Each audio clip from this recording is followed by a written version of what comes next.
You are listening to KLRN Radio, where liberty and reason still reign.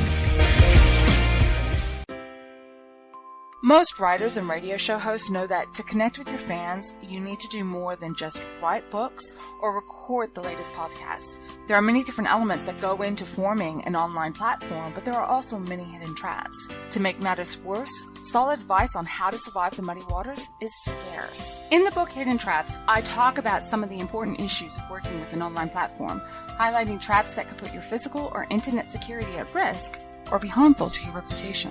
Are your social media posts just links with a few disjointed words, making you look like someone who can't complete a sentence? Did your new website cost you more than you anticipated? Are you leaking your personal contact details across the web without even knowing it? Then you need Hidden Traps. Hidden Traps is now available in paperback and ebook from a variety of retailers, including Amazon, Barnes & Noble, and Kobo. Visit blackwolfpublications.com for more details.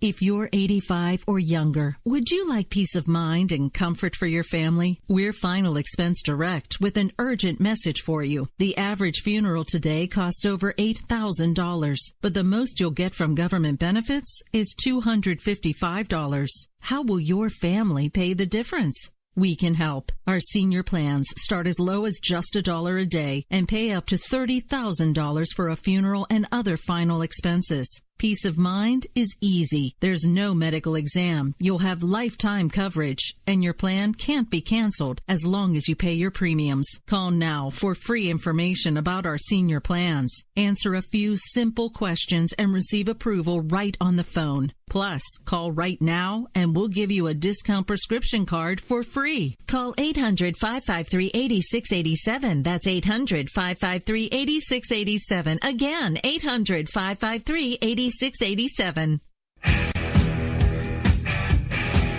KLRN Radio has advertising rates available. We have rates to fit almost any budget. Contact us at advertising@klrnradio.com.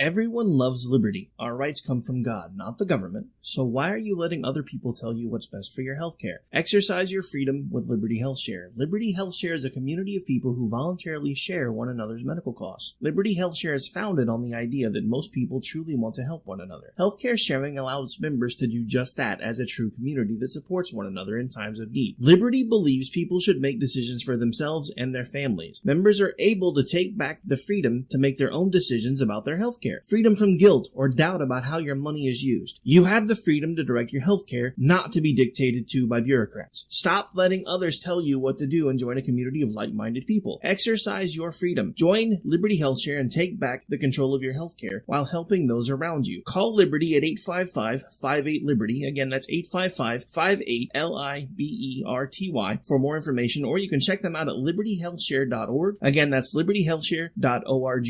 My son was in the Army back during Desert Storm, but even then he wanted an MBA. He looked at a dozen schools, but only one offered the online education and flexibility he needed while he was in a tent in Iraq. Grantham University. Turns out that Grantham's been delivering affordable, relevant college and advanced degrees for over 65 years. Heck, if they can deliver a quality education to a soldier in a tent overseas, think about the flexibility Grantham can offer you so you can earn your degree too. It doesn't matter how complicated or full your life is. If getting a degree is on your bucket list, you'll want to do what my son did. You'll want to call Grantham. Find out how easy it is to get started on your education so you can check that college degree off your bucket list. Call Grantham right now. 800-910-1370. That's 800-910-1370. Flexible, affordable, relevant. Call 800-910-1370. At St. Jude, a family never sees a bill at all. It's like the world has been lifted off of your shoulders. St. Jude Children's Research Hospital. Finding cures. Saving children. Learn more at stjude.org. Sometimes writers feel lost, unsure why a passage may not be working. It takes another set of eyes to help us nurture our writing into full maturity. At Black Wolf Editorial Services, we strive to enable writers to develop and grow, offering manuscript critiques and line edits through a mentoring editorial style. We also offer assistance on generating a writer's bio for your websites. Black Wolf Editorial Services, nurturing your writing into maturity. For a full list of services, visit blackwolfeditorial.com. You're listening to the Spark Radio Network, internet radio like you've never heard before. Innovation, creativity, and imagination are all said to begin with a spark. So fasten your seatbelt and take the ride of your life and listen for the spark. And so, my fellow Americans, ask not what your country can do for you. Ask what you can do for your country. Freedom is never more than one generation away from extinction. We didn't pass it on to our children in the bloodstream. The only way they can inherit the freedom we have known is if we fight for it, protect it, defend it, and then hand it to them with the well-taught lessons of how they in their lifetime must do the same.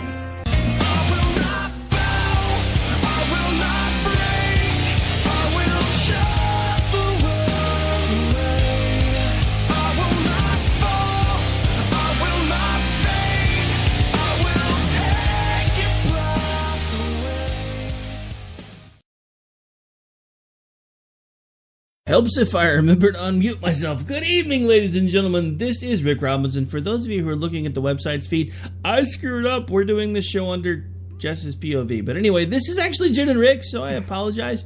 I was in a hurry and didn't change the show category.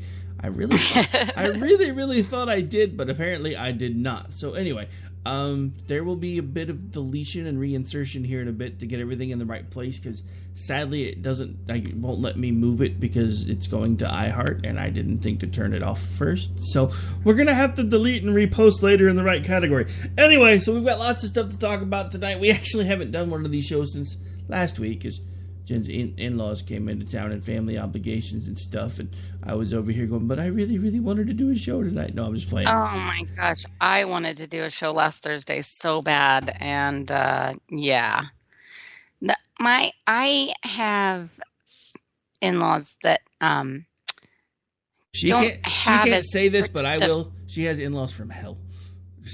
Well, they don't have as strict schedules, and they don't really, it's not really truly that they're like rude and inconsiderate. They just don't think about it. They're just kind of oblivious. And so they are very like, we'll just go with the flow, which ends up meaning like I can't make plans because everything's too loosey-goosey and I can't get them to nail down anything. So anyways, it was kind of sprung on me a little bit, and so I had to cancel last Thursday, and that all kinds of ticked me off because there was so much good stuff going on to talk about. Yeah, but the good news is now there's even more good stuff to talk about, so we still have lots of stuff to talk about. So it's true. So anyway, actually one thing, just to because this is kind of interesting. It's never actually happened to me before without like somebody big picking it up or it winding up on Twitchy. So, last week, Jezebel magazine kind of had a big meltdown over Taylor Swift pointing out that she had a good 2017. And so they responded to her and basically said, shut up, Taylor Swift. Everybody hated 2017. So me, being my usual snarky self, said, define everybody in quotation marks. All the meltdowns in 2017 and the dim corruption that is slowly being unearthed has me all keep going. And it has the picture of the giraffe eating popcorn. I think it's a giraffe anyway. It's either a giraffe or a kangaroo. Maybe it's a kangaroo. Anyway, some weird animal with like big ears. Could be. I don't know. Anyway, I just thought it was cute because he was eating popcorn. But actually, it is still making the rounds and has now been liked 344 times, which is actually one of the most viral posts I've ever gotten without Twitchy picking it up and running with it. And I did double check to verify that nobody had Twitchied it, because that's the last time I was in a thread that big was either I got Twitchied or Dana had picked it up and ran with it, and everybody hated me for like 4 days and my feed blew up. Yeah, that tends to happen. And then you're like, I kind of have a feeling whenever all of a sudden I look at my phone and it says like 99 plus notifications, and I'm like, oh crap. Either I got like an Instapundit retweet or I got Twitchied or something like that happens. Or there's, there's these new, what I like to call Follow Friday block parties that have kind of become a thing now. Actually, the most successful one of those, I don't even think was intentional. It was Stacy, and she hadn't done one in like forever. And so I went to bed that night after a football game and had like 99 notifications when I put my phone down, because I was like, screw it, I'm never going to catch up. I'm not going to go through my feed. So I come back in the morning, and I'm editing the shows to go over to California for the weekend, and I look down and I have like 1,995 missed notifications on my computer. And I'm like, you have got to be kidding me. So I look, and sure enough, it's that whole feed still going. They had like this whole thing about pumpkins and the Great Pumpkin and pumpkin spice, whether it was a good thing or a bad thing. And I'm like, oh my God. I got so behind that it wouldn't even show me half of the tweets. Oh no, it wouldn't go back that far. I had to do it from my computer because my phone couldn't keep up. Yeah, my phone. So I was like, oh crap, I don't even know what they're talking, and I don't know how we got here, and so I can't even. So every now and then I just like a GIF or something, and then I'd be like, maybe be able to throw in one every now and then, but I'm like, I don't even know what we're talking about. The funniest thing about that is it would die down, right? And then somebody that was tagged in it that hadn't seen it yet would come in and go, what the hell's going on with my feed? It would start all over again. And I was like, oh my God, this thing's never going to die. I've tried to do a couple of those just I thought it would be fun, but mine apparently weren't as popular as Daisy's. They never really took off the way hers did. I was kind of sad. But anyway. Man, it got some people on it. Yeah, she had people that were like, can you guys just remove me? And I'm like, dude, it's easier if you just go mute the tab now, because with the way this all works now, removing you doesn't do any good because everybody's tagged in every part of the conversation. Right. Exactly. So you just have to mute. Go mute the tab, mute the conversation. Except for I've been having problems with mute lately. Sometimes it doesn't mute the thread like it does for a little bit, and then all of a sudden I start getting notifications again. And the other thing that's happening is people that I know I muted. Sorry if you're one of them, people out there, but I've muted some people because they're just constantly in my mentions and they're always contrarian, and I don't I don't hate them. I don't want to block them, and there was some good convo every now and then, but they just have started to really get under my skin, so I just mute them. And now they are popping up again, and I'm like, I know I muted her. I've got a particular school marm that goes after me a lot, and she questions my every tweet. Like, she'll have days where she just gets on and questions all my tweets, and it's really obnoxious and a lot of times puts me in a bad mood. So I muted her, and I had a blissful, 2 or 3 months, and now all of a sudden I see him again. So I have a couple of people that I think have figured out a way around the mute button, because I've muted them like 100 times and they at me and I can see it. And I'm like, I'm not supposed to be able to see you. I have muted you. Why are you still in my feed? And they're just like, mwahaha. I was like, you suck. Oh, I can see that if they like directly at you in a tweet. Oh, so maybe I gotcha. Maybe that's how that works. I don't know. I don't really understand how the mute feature works. I thought if you muted somebody, you would like not see anything from them. It was kind of like a soft block, but I guess maybe if they still at you, you can see it. Yeah, because the whole idea is that if you want to go look at their stuff, or if you're in a thread, if they're in a thread with someone else and you need contacts, you can see their TL, you can read their tweets, but you wouldn't get notifications and it wouldn't show it popping up on you for all of your stuff. That was the idea, but I feel like it doesn't work that way very often. Whatever. Well, most of the things Twitter tries to do don't work the way they've intended. Like, apparently now there's like some pretty big Britain first people that have now been permabanned from Twitter. Yes. Thanks to these new changes. Honestly, I thought it was going to be worse, because from the way everybody was talking about the new terms of service, I really thought a few people that I follow on a regular basis were just going to be nuked like day one. I was going to be like, okay, we got to find somewhere else to go because I like these people, and it's not going to be the same without them. But honestly, I haven't really seen anybody that I interact with on a daily basis that's been impacted. And there have been more than a few that I actually expected to have that happen to based on these new rules, because it was like, I was the same. I expected very similar, but I've been happy to see that it really has just been some of the more outrageous kind of trash accounts. But and this is one of those things where I get into, people are allowed to be racist, and they're allowed to have questionable morals, and they're allowed to be disgusting pigs, actually, even, macho alpha chauvinists. But Twitter is a private company, and they can make their rules however they want. I think it will be to the detriment of their brand, of their business, if they try to control speech in such a way where it comes down to saying, having words that get you banned, or, controlling what they think is some sort of bad behavior, and then tracking things that you're doing through your other searches online, and thinking that is an indicator of what your heart is. And if you're truly a bigot, a sexist, racist, whatever, I think that is a pretty ridiculous thing to try to do. But I have been happy to see that for the most part, it seems to just so far have affected people that have really outwardly called themselves like white nationalists, or there was a portion of the Black Panther Party, one of their accounts, they got nuked. So I was glad to see it was a little bit of both sides, mostly alt-right, but a little bit of both sides, and that it didn't seem to be too outrageous yet. We'll see how it gets after it's been in place a while. But so far, it seems to not have done near what I think we all feared. Yeah, I mean, that's the one thing that I am grateful for, is that it doesn't seem like it's as bad as it could have been. Yes. All right, so we should probably actually move on and start talking about political stuff. But unfortunately, my computer's kind of frozen right now because I was trying to do some stuff behind the scenes, and it's kind of not letting me do more than one thing at a time, which is unusual because normally it will. Anyway, I think, let me make sure, we're pretty sure we're still translating. Yes, we are. We should be good. Okay, so anyway, if you guys are having any difficulty hearing me, what's causing the issue should be done in a second. I was actually working on trying to edit some audio while we were talking, because, me, I'm always doing like 14 million things at a time. But anyway, so I guess I have a question.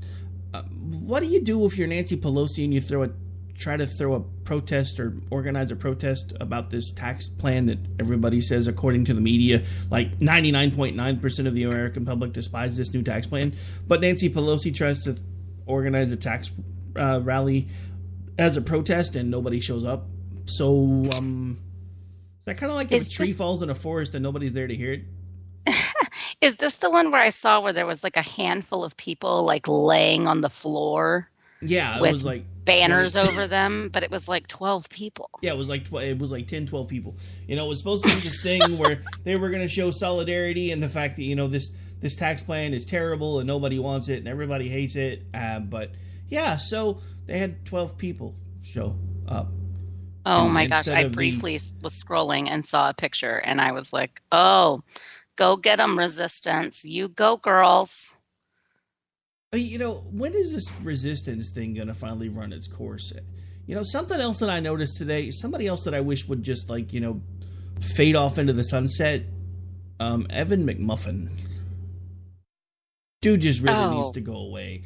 I mean, I feel so bad for anybody that wrote this guy in thinking that he was like the true conservative alternative to Trump, because I know people that have done that are like kicking themselves in their own nads right now. Luckily, I couldn't do it because if I would have written somebody in, it would have voided my entire ballot, and there were other things that were more important than the presidential election for me on my ballot, because we already knew by the time Trump was made the nominee that he was going to win Oklahoma, because all 77 counties once again went red. So, but there were other things that I was voting for because I could not vote for Trump. I did catch some crap over the weekend, though, because I did finally formally apologize to the president via tweet. And I point blank told him, I did not vote for you. I do, however, owe you an apology, because while I do not like your style, I have so far liked your results. At least in the directions things are going. I mean, we're talking about sustained 3% GDP or better. They're actually now forecasting next quarter. They're hoping to get it. It's going to be somewhere up by 4. And there's even some people that are starting to make noise about possibly 5% GDP. We have stock markets at all-time highs. That is not as big a deal to me as the GDP thing is, because stock markets are kind of volatile and you never know when they're going to go the other direction. But the biggest thing for me is this tax bill that it looks like isn't going to be able to be stopped, because even if Flaky Flake Boy decides he's not going to vote no, even with McCain not being there, they still have the VP as the tiebreaker, because pretty much everybody that could vote for it and wants to vote for it is going to vote yes for it. The biggest thing that I heard about that today is the House passed it, but then it went to the Senate and there were some language issues. So now the Senate's going to have to kind of rework a few things to make it fit in with their rules, and then so they'll vote on it. Then it has to go back to the House for another vote after the changes. One of the things that I heard a bit about that I didn't really understand and I couldn't find anything on it was apparently the title that the House used actually violated the Senate rules. So that was one of the things that they were going to have to change, and then there was some procedural things that had to be dealt with. But on all accounts, we should have a new tax plan by the end of the week, which is kind of amazing when you realize that they kind of lump that in with the mandate acts, because with the Supreme Court decision, that's the perfect place to put it, because they decided it was a tax, not a fee. So, absolutely. Yeah, and this is not my forte. I will be the first to admit that when it comes to the tax code, like most Americans, I could sit down and start reading about it, and less than 10 minutes in, I'm ready for someone to hand me a gun to put to my head. Sorry, that got me. I mean, it's just bad, y'all. It is bad. It is far too large. It is too cumbersome. I mean, there's just no way to truly, I do make fun of celebrities that have tax problems, and especially when they get all haughty about the tax code like Alyssa Milano did tonight. And she said, stealing from the poor and giving to the rich, # Tax Cuts and Jobs Act. And I said, if I was someone who had tax trouble, I would probably STFU about anything tax related. That's just me though.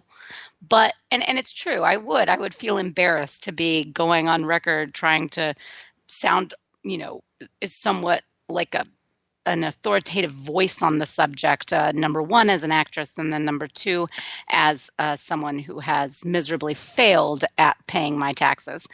But I do think that when it comes to the corporate tax code, and especially when you get into a higher income range where you are having, and if you have multiple sources of income, it can get a lot more complicated with what you owe, what you can deduct, and all of those things. And it gets crazy, and that's why everyone should hire an accountant or go through a firm. But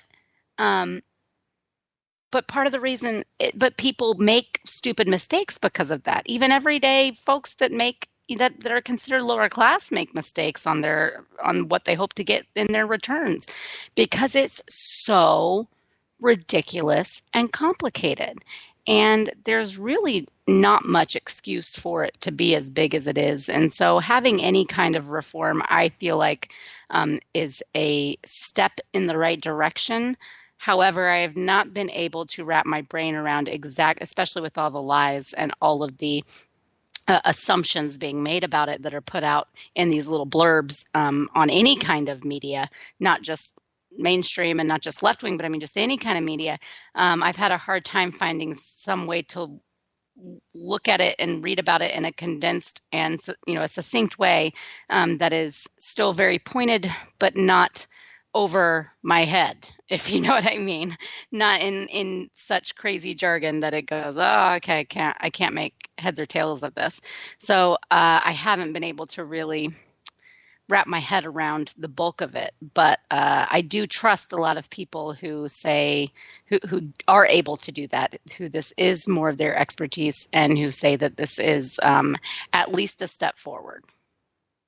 Yeah, I mean, here's the thing about it, and this is one of the things that's driving me crazy, because we've got the usual voices that are coming out, and they're like, this doesn't do enough, we need this, we need that, and I'm just thinking, can you guys just stop with trying to take care of every problem with a knockout punch? This isn't about a knockout punch at this point. This is about moving things in the right direction. This is a step. This is not a permanent fix, but it is a step in the right direction. And if we can simplify the tax code for people that, like folks like me that are part owner in a business, it's not going to make my life any easier, because I'm going to have to do, at this point, I'm working 3 different jobs just to try to cobble everything together. So no, my taxes are going to be just as convoluted and complicated as they always have been. But for folks that are filing off of like a 1040 form, we're literally talking about reducing the paperwork to the point where you can do it on like a single sheet. But because that's how much easier they're going to try to make this. Now, I'm not going to say it's going to be exactly the way they're talking about it, because I got burned enough on Obamacare. I'll be the first one to tell you I don't trust everything that they're saying, But I believe this party more than I believe the last one until they tell me that I shouldn't believe them anymore. So we're going to have to see what happens, and if it does everything that they say it's going to do, we're talking about what would equate to, and I've had people throw other numbers at me, but this is the way I'm doing the math. So they're talking about on average, for the middle class, we're talking about usually a minimum of about $120 a month average savings on your taxes. So if you're like me and you have a 40-hour-a-week day job, now that's not all that I do, but let's just use the 40-hour-a-week day job because that's where the taxes are going to come into play. And if you do the math, at $120 a month, that's basically 75 cents an hour on a regular 40-hour work week. So you're talking about nearly $1 an hour pay raise. You're talking about, if you do the math at this point, we're talking about it should equate to, and again, it's going to be an average, so it's not going to be the same for everybody, but we're talking about on average about $1,400 and some change. That's nearly what they promised us we were going to save with Obamacare. When Barack Obama first started rolling out all these numbers and everybody was like, oh, this is going to save me $2,500? Maybe socialized medicine isn't such a bad thing after all. 5 years later, we're all like, where the hell's my health care? Why am I paying $900,000 to go to the doctor? So, I mean, if it does what they say it's going to do, then everybody should notice a pretty substantial change on their paychecks come February. Because if this passes as expected, the new tax rate should kick in at some point in February. They're talking about a 3% decrease in your overall taxes. So you should be able to see a pretty significant change on your check stubs. So what I've advised everybody to do, and this is something we mentioned on Off the Rails, take your last check stub in January, print it off, highlight the withholdings, get your first check stub in February, assuming everything stays on track for the way it is now, and then highlight the withholdings and see where the differences are. That's going to be the government giving you back some of your money that you've worked for. Because all of these people that are telling you, hey, you're not helping the poor because you're not letting the government keep your money and do with it whatever they please. That's crap. These are the same people that wasted $14 million. What was it? You and I talked about it about this same time last year. It was like $14 million on a CNG gas station in Afghanistan where they don't even have CNG cars. These are the people. I mean, think about what if this was really about helping the poor and the sick, think about what they could have done with that $14 million. Hell, I just saw a Texas Ranger baseball player donate a $9 million house and estate to a group home to make kids' lives better. So think about what the government could be doing with this $300,000 they're wasting to put shrimp on treadmills. $14 million they're spending to build a gas station in Afghanistan nobody's ever going to flip and use. You guys want to talk to me about killing children? Those are the things that are killing children. If the government could really take care of the homeless problem, why do we have a homeless problem? It's not like we've spent trillions of dollars a year to keep things going the way they are now. So why do we have homeless people if the government's the solution? Yeah, it's like public education. They just continue to throw more money at it. In some districts, they spend upwards of $100,000 per student per semester, not per year, per semester on a third grader. And they still have schools that are utterly failing, and the graduation rates are abysmal, and the testing rates are awful. So, that government throws money at problems and they expand and create more bureaucracy, which creates more issues and means even less attention to the areas that really need it. And money gets lost in between. I mean, it just gets shuffled around and thrown out on various things that are completely unnecessary. And so that's why conservatives are so against there being such a bloated government. Yeah, I mean, I don't know. To me, like you just said, to me it's common sense. Because look at this. I mean, it goes back for about as long as it's been traceable. Like, at some point, somebody came up with this bright idea to build a railroad, right? So then there were more than one people trying to build a railroad. So then they got the government involved to help them fund being able to build this railroad, because the one that basically was the first one to complete the transcontinental railroad got a government contract. But then, so what happened when the government started picking up the tab for all the things that they needed for their supplies and everything else? Their prices started going up for everything that they were submitting back to the government. This happens every single time. I mean, you can see it in the budget at the national level. There are line items in there, and I don't necessarily know if that's what it's for, but when the government tells me they're spending $50,000 on a hammer, something's broken. When they're telling me they're spending $30,000 on a toilet seat, something's broken when we have people living in the streets, and you and I could have went and bought something at Walmart for maybe $30 tops to get both the hammer and the toilet seat, but they spent $800,000? That toilet seat better be wiping. Yeah, when I actually, I was the principal's office aide even in middle school, and so I had to fax a lot of things and collate them and all sorts of stuff. Anyways, I ended up having to deal with what her, the budget that she had, which is also public knowledge at a public school in a public school district. You can go find, but I mean, you have to hunt for it. It is public info, but you got to hunt for it. Whereas this was coming across my 8th grade hands, and I'm seeing the exorbitant amounts that are spent on just absolutely ridiculous things that you would never really think of. And you're going, wait a second, I'm sorry, what? We're spending $8,000 every 3 months on mop heads at a school with 400 kids and 2 janitors? $8,000? That's $2,000 a month on mop heads. Now, especially now being in the entertainment and service industry, I know that is absolutely and utterly ridiculous. I don't spend $2,000 on mop heads in a year, and I run major venues during South by Southwest. So it was just things like that, and then they had all sorts of other little that are basically just like perks for admin and for staff, not even necessarily teachers, like just admin and staff that were just head scratching. And the things that the government, like the local government or even state or federal government, said they had to provide for those people, various medical supplies that you would never use because you'd go to the hospital, like they have to provide like a full pantry of feminine products, like just all sorts of weird things that were in there and then you look at the prices and they're obviously way jacked up from, like you said, what you and I could go and get. And it's not like at these schools they don't have enough people working that they couldn't designate someone to go make the pickup. Or how about this? You know what else happens? Deliveries from local services, and you don't have to go through that nationally recommended one that's going to cost an arm and a leg because they've outpriced, they've jacked up everything. As an 8th grader, I remember telling my mom and dad, like, did you know the school spends this much on blah, blah, blah, blah, blah, blah, blah, yet they're raising money to buy new basketballs because all of them are dead.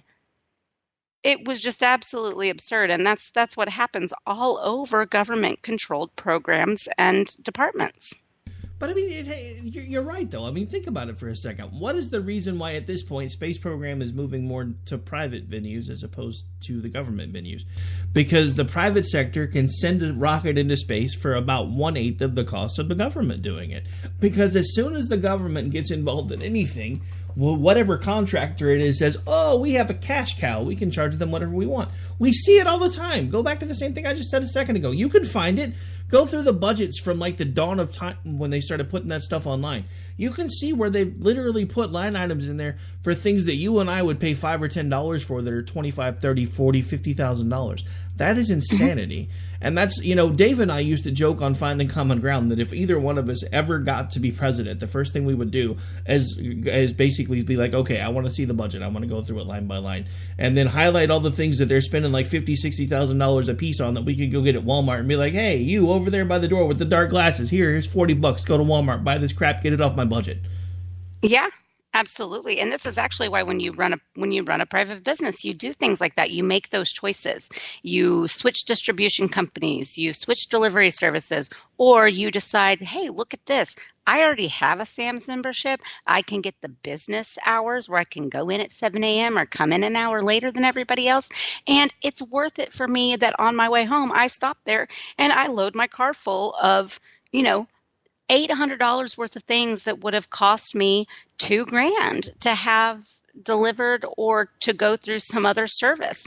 So you make those choices in order to meet your bottom line and to be frugal and to run your business effectively. And sometimes it's faster and, all of those reasons. But like within a confines of a government system, there's always these processes and there's always these levels everything has to go through, and you can't do stuff like that. It just does not allow for it. There's no flexibility, and it is the way it is, and that's how it has to be done, and nobody can really question it. Nobody knows who can change it, and so you end up just wasting millions and millions of dollars.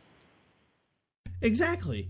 I mean, think about it logically for a second. If, all of these people that pretend to be budget hawks whenever it's not their party in power, if they would actually really make sure that there was a drastic change to the way our government works. Because the one thing that I like that most governors have that the president has never had is the ability to do what's called a line item veto. That would make things so much easier when we're dealing with all these lobbyists and all these things where, last minute to get something passed through, somebody will throw some pork into somebody for a senator that didn't necessarily want to vote for it, but hey, now I'm going to get this for my constituents. But it's going to cost the country hundreds of thousands of dollars just to get one single vote. Look, if I've got to bribe you to get your vote, I don't want your damn vote. I mean, and that's part of what we need to do here. At the government level, we need to be doing the same thing. If I've got to pay you 10 times the market to get your business, there are plenty of other smaller companies that will take my business and charge me a fair price. That's part of the problem. There's no competition when it comes to government contracts even for supplies. I mean, there are people that would gladly take that contract and charge them fair market value for things just to be able to have the recurring business, but they don't have the authority to make those kind of changes because of all the backroom deals that have gone on with all these companies for generations now. I mean, some of these people that DC has done business with have been around for forever, and these things were like things that were carved in stone in back rooms somewhere. And over the years, a $5 hammer became a $50,000 hammer. Now, you listen to the folks like the Fluoride Frogs guy, whose name suddenly escapes me. The reason there's $50,000 hammers in the line item budget is because there's things the government's paying for that they don't want us to know about. If that's true, then that's not my problem. These people are supposed to work for us. That means we need clear oversight over everything that they're spending money on. Do I need to know everything about everything that they're doing? No, but I need to be able to know where my tax money's going. Plain and simple. And if they're putting line items in for $50,000 hammers, I'm done with that. I'm over that. I've been over that for a long time. Because you can't keep griping at me about the poor homeless people when you're spending $14 million on a gas station in Afghanistan nobody's ever going to use and paying $50,000 for a hammer. You can't gripe at me about money when you're the ones that are mismanaging the money. We've given you the purse. We've given you the credit cards. You're not using it properly, so now we're telling you we want our money back because you're not using it properly, and you're kicking your feet and screaming like little girls, oh my God, you're going to kill children and women. No, we're not. We want you to fix the mess. We want you to do it with less money because we're broke. The country's broke. We're broke. You're breaking things. You keep telling us you're going to fix them. The Democrats had years to basically, 2008, they had control from 2008 to 2010? Nothing changed. Except for the ACA, the worst thing they could have possibly done. And as soon as that albatross came out, all of a sudden the tide started shifting. If they wanted tax reform their way, they had 2 years to do it. Why didn't they do it? Yeah.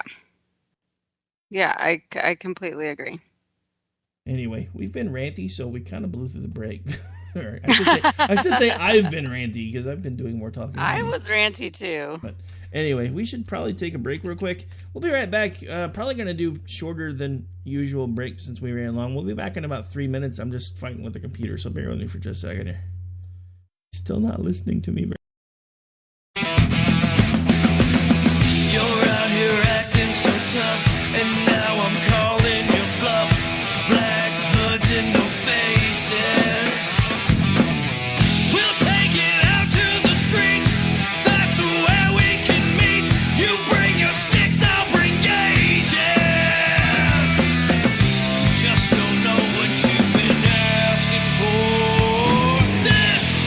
My son was in the Army back during Desert Storm, but even then he wanted an MBA. He looked at a dozen schools, but only one offered the online education and flexibility he needed while he was in a tent in Iraq. Grantham University. Turns out that Grantham's been delivering affordable, relevant college and advanced degrees for over 65 years. Heck, if they can deliver a quality education to a soldier in a tent overseas, think about the flexibility Grantham can offer you so you can earn your degree too. It doesn't matter how complicated or full your life is. If getting a degree is on your bucket list, you'll want to do what my son did. You'll want to call Grantham. Find out how easy it is to get started on your education so you can check that college degree off your bucket list. Call Grantham right now. 800-910-1370. That's 800-910-1370. Flexible, affordable, relevant. Call 800-910-1370.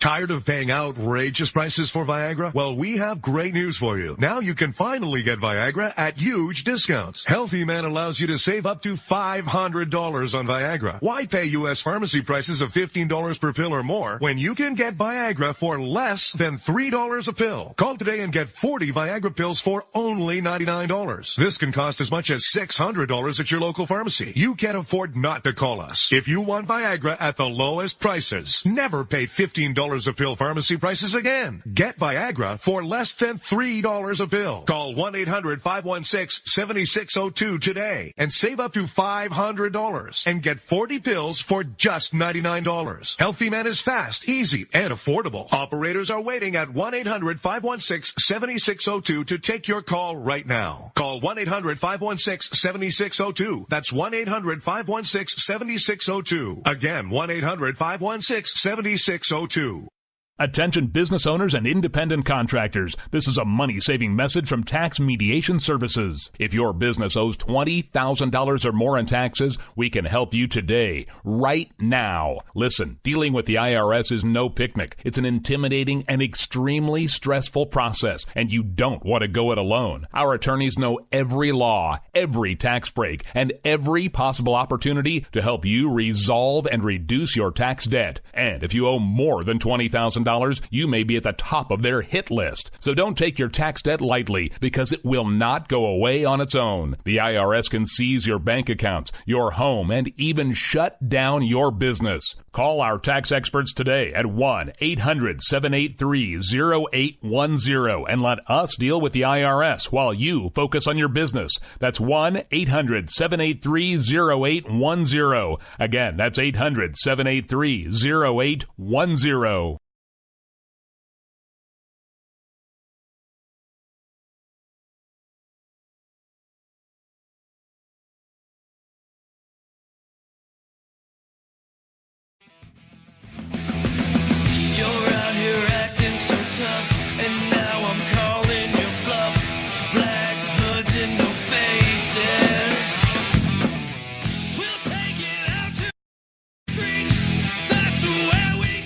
All right, folks, welcome back. This is the JandR Show. I almost said the other one, but it's getting a little easier now that I do that one first, because I think that's what used to throw me off, is that one was always after this one, so I was already kind of changing gears to that by now. But right. Now I don't have to do that anymore, because, yeah, we do that one first now. And I just want to thank everybody who's made the jump. That show's actually getting pretty good numbers for like just the last minute. We're going to decide to move it over here. The numbers have been fairly steady.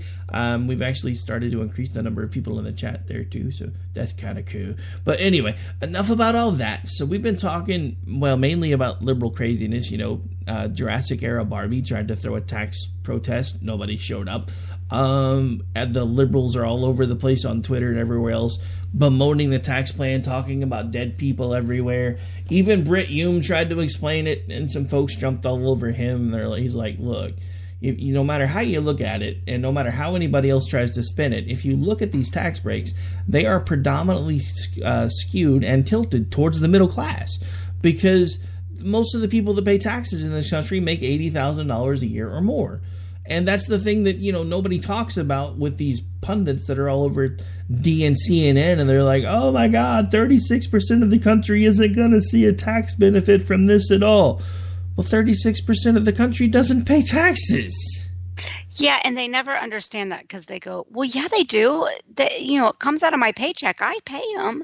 I've gotten into this with a couple people on Twitter that they're like, I'm either lower middle class or lower class, but I pay tax. And I'm like, do you qualify for Medicaid? Well, yeah, but I don't use it. I mean, good for you. Okay, but because you're in that bracket where you qualify for, and I'm not talking about when you have multiple kids and all this other stuff that factors in. I'm just talking about a regular person.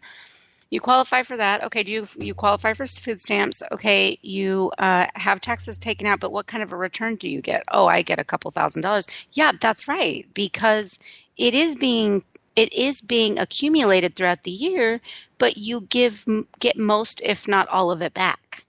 So when you're in that bracket there, true, when you are working, it is technically the taxes are pulled and paid, but they get, that's why it's called a refund, your tax refund, because the government says, whoa, we've been taking money from you that you can't really afford to have being taken, so we're going to give it back to you now. And see, why is this not so hard to understand? Well, honestly, it's become hard for everybody to understand. My wife is a whiz with numbers. Like, that's most of her job. She's like one of these people that like eats, lives, and breathes spreadsheets. But the one thing that I can't ever seem to get across to her is taxes is really supposed to be a zero-sum game. Like, she gets mad at me all the time because she's always doing like the married filing and a single rate thing and doing this, that, and the other. And I don't do that on mine. She's like, well, now because you didn't do that on yours, we're only getting like $2,000 back. I'm like, honey, we're not supposed to get anything back. We don't qualify for income credit anymore because we make too much money. Our son is 17. We shouldn't be getting anything back. It's supposed to be a zero-sum game. We're supposed to pay them enough where they don't have to give us anything back, and we're supposed to pay them enough where we don't have to give them anything extra, so that we have the money throughout the year so that we can invest it however we want to invest it, instead of giving the government an interest-free loan. Right. No, and that's exactly right. And a lot of people don't understand that. And I have had, I have had people look me in the face like, wait, what? When I tell them you can adjust it to where you pay more each month so you don't have to write a big check in April. And they go, what? I go, yeah, you ask your employer to take, there's a whole guideline. You can even just Google it. There's a whole guideline. There's something you can fill out. You turn to your employer. They look at me. These are employees of mine. They're like, wait, huh?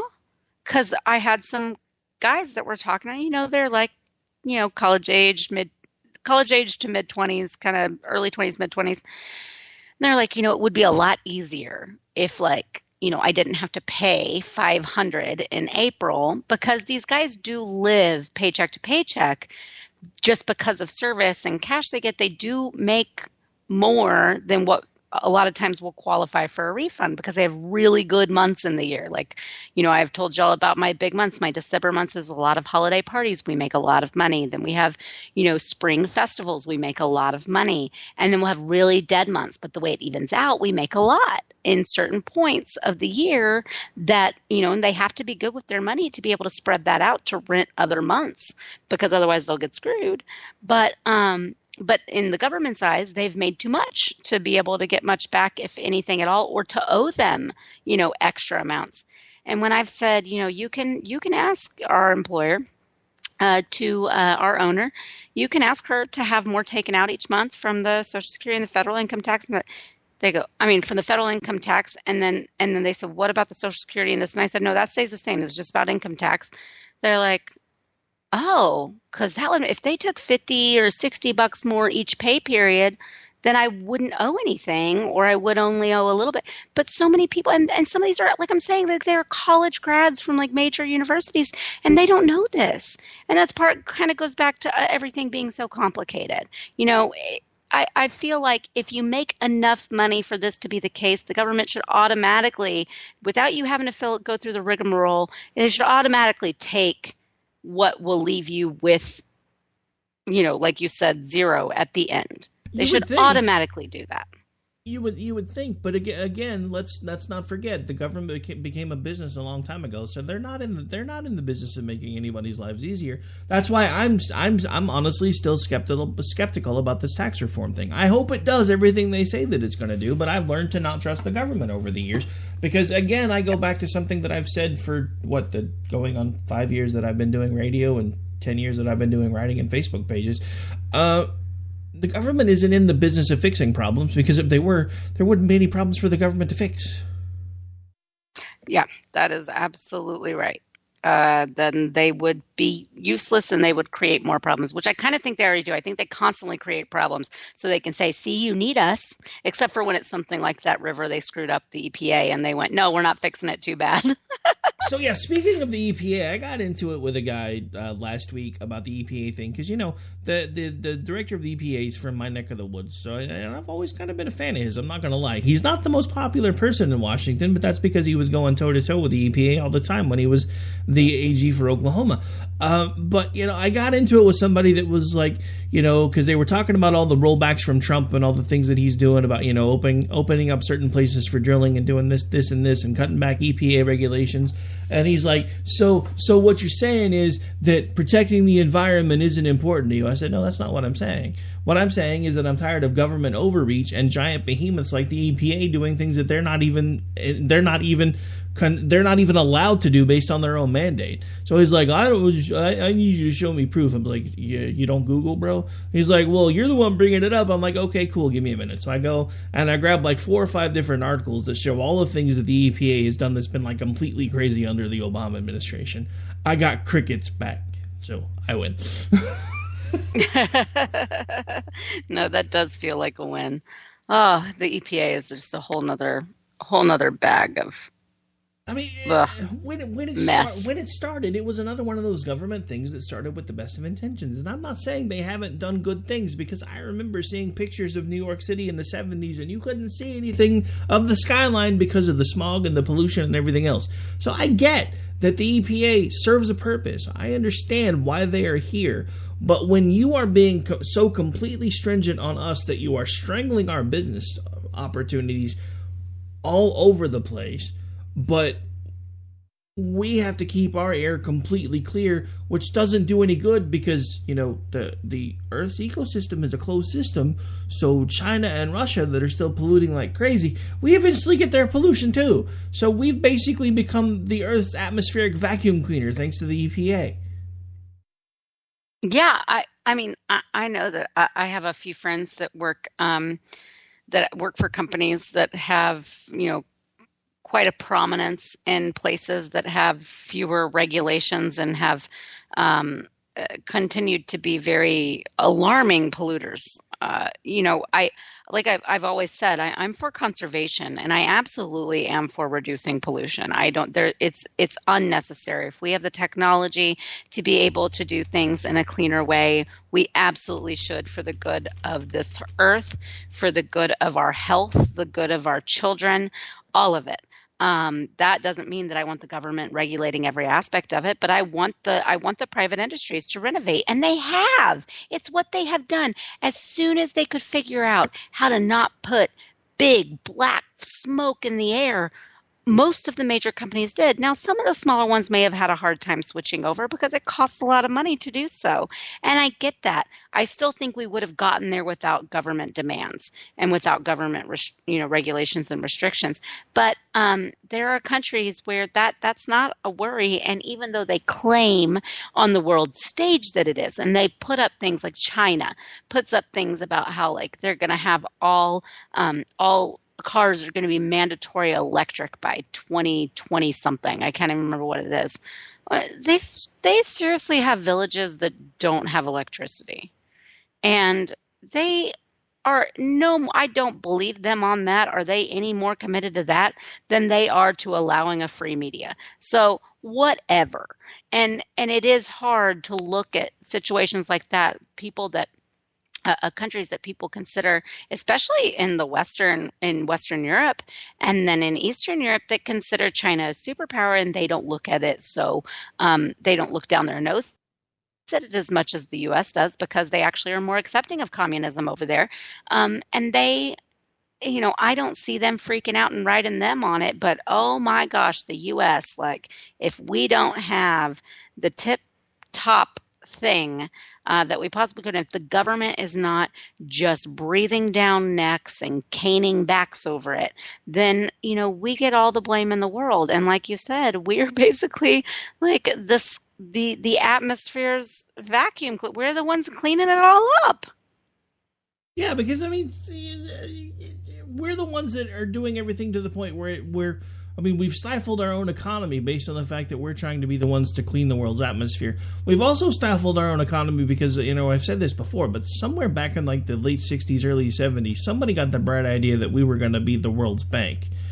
And I hate to tell you, but that idea has failed miserably. So most of our jobs right now are service industry jobs. That's actually changing under Trump, honestly, in ways that I didn't buy into his hype when he started talking about bringing companies back to the U.S. I honestly didn't think it was going to happen, but I'm actually starting to see more and more people that, at least on paper, are declaring that they're coming back here. And that is actually kind of amazing to me. So that's the one thing that I don't think, because, this whole thing about the $1.5 trillion this tax bill, the tax reform plan is going to add to the budget. I don't think they're projecting things in the right direction, because with these corporate tax cuts, because, you talk to people that are like the hardcore leftists and they're like, oh, it's not going to matter. People are just going to go somewhere where there's a complete tax haven and they'll move their headquarters there. No, even before we passed this bill, we've had a major company indicate they were moving their headquarters here. Imagine how many companies are going to be willing to come back here when we have one of the lower corporate tax rates in the world instead of the highest. Yes. Yes. I mean, and let's think about that logically for a second. It's that old thing, a rising tide lifts all boats. So yes, we're cutting the corporate tax rate. That's one of the biggest things that I've heard people complain about is the corporate tax rate cuts are permanent. The ones for the citizenry have a sunset. I kind of wish, honestly, both of them had a sunset, because to me that basically sets a clock for everybody to come back and look and say, did this do everything that we wanted it to do? Has it worked out the way it was supposed to? Is there something that we need to tweak? I honestly like sunsets, but the thing that nobody talks about is once a tax change passes, no matter how often it sunsets, it never really completely goes away. Even Barack Obama didn't really do much with the Bush tax cuts, except for expire the ones for the extremely wealthy, and all that really did was stagnate the economy. Barack Obama had the worst economy since the Great Depression, but if you listen to the media, it was the best economy ever. Donald Trump, whether you want to give him credit for it or not, is now about to post a third quarter with GDP above 3%. That hasn't happened in decades. Yeah, I think I saw that it was over 3 decades. Yeah, it's been a long time. I mean, honestly, I remember back when I was a kid, 6% GDP was like the norm, which was like when our economy was a powerhouse. And then something changed, and, like I said, a lot of the manufacturing and stuff started going away. So then the norm started being about 2.5 to 3%, and you knew we were getting into anemic phases when it dropped below 2%, and when it got close to 1%, you knew we were pretty much stalled. We've been pretty much stalled under the entire Obama administration. Nobody wants to talk about that fact, and now everybody's like, but the reason the economy turned around is all the things that Barack Obama did while he was in office. I could see that if it started happening within 4 years, because I get it. The economy is kind of like turning a big ship. When you start trying to make changes, you can't just whip it around in a 180. So I could see it if things started moving in a positive direction after the first 4 years with some of the things that he tried to do to stimulate the economy, but it didn't. So then you can't really say, well, this is because of everything that he did in the last 4 years. No, it's not, because he couldn't get anything done in the last 4 years. Because by then, the American people had screamed for the brakes to be put on, so we sent a bunch of Republicans in there to stop all the crazy crap that he was trying to do after he put that albatross called the Affordable Care Act around our neck. Yeah, the Affordable Care Act. Or like the Abominable Care Act. All right, so anyway, but believe it or not, we've already hit the top of the hour, so we should probably work on getting out of here. Why don't you remind folks where it is that they can find you when you're not on the radio chatting with me? Yes, come be one of those people. I don't mute on Twitter at J Homestead and Facebook JR Homestead. And as always, check out misfitspolitics.com. We will be doing a little bit of a mischief tomorrow. It'll be, Friday it'll be kind of Christmas themed, but there will be a little bit limited activity since obviously most people will be traveling and with their families. And so we have a short staff, so be patient with us. And then tomorrow night we'll still have the gift challenge, but just know that over the holidays we might be a little bit more limited in our fun activities as people are spending time with their loved ones. Well, to be fair, at least you have a staff on Twitter. Well, it's sort of, That feels very official to say, like my Misfits staff. I know, right? That feels much more official than what it really, I think is. Yeah, but that's the joys of radio. You can make things sound better than they really are. Radio is all about the theater of the mind, so that works. All right, and of course, if you like what we're doing here, you can follow along with the station at KLRN Radio. You can follow along with me at Radio Host Rick. And right now, this is pretty much all I'm doing is radio. I'm actually... Now that I don't do radio on Monday nights, once we get some of the housekeeping stuff out of the way for the station, I'm actually considering starting to write again. Maybe, but it's been a long time since I've kicked the rust off, so I don't know. I may not even remember how. That's kind of scary to think about. But, so I have something in the works with that. As soon as I know more, I may let you guys know if I can find time to squeeze it in. But on that note, we are officially just about done. I want to remind you guys, we will be back with you tomorrow night for America Off the Rails, kicking the night off at 6 p.m. Central, 7 Eastern. I'll actually have our resident PhD, Judy L. Moore, on with me for the first half of the show, because she wants to talk about recent changes to the language from the HHS. And some things that she's hearing over on her side of the world that have gotten folks in her area kind of cringing. Like certain words that apparently the Trump administration has mandated people can no longer use. I don't want to give too much of it away because I want it to be a fresh topic for tomorrow. So make sure you tune in for that. And, of course, I will be back with you on Thursday for Double Shot. First me at 6 and, 7. And then, again, here with you at 10. And for those of you that are going to be traveling this week, maybe you won't be able to catch us live anymore. Just want to wish everybody happy holidays, Merry Christmas. Or as my favorite holiday corny commercial goes, Happy Christmas, Hanukkah, Kwanzaa, we're out. You're out here